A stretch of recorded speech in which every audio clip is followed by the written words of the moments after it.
Now we will be removing and cleaning a window type aircon. Remove the aircon from the wall. Okay, once you tilt the aircon, always remember not to turn it on for around 12 to 24 hours because of the freon inside the compressor. Remove the screws from the top cover. Always remember to place plastic in the motor.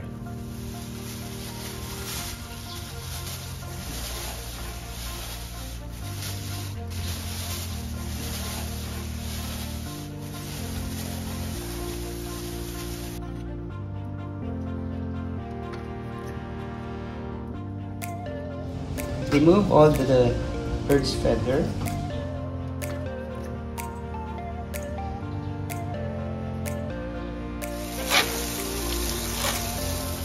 Then clean the front and back using a pressurized water.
If you tilt the aircon, you should always remember not to turn on the aircon immediately.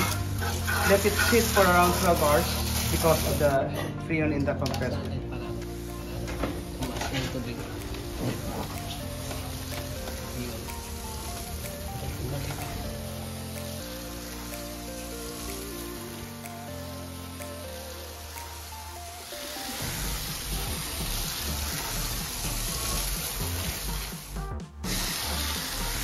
Never to forget to remove the plastic or it will get burned.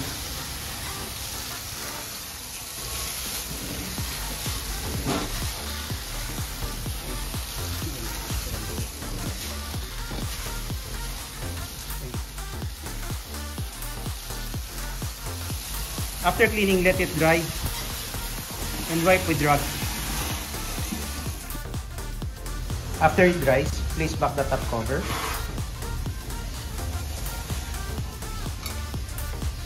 And return the aircon to the wall. Remember, let it sit for around 12 hours so that the compressor will not be damaged.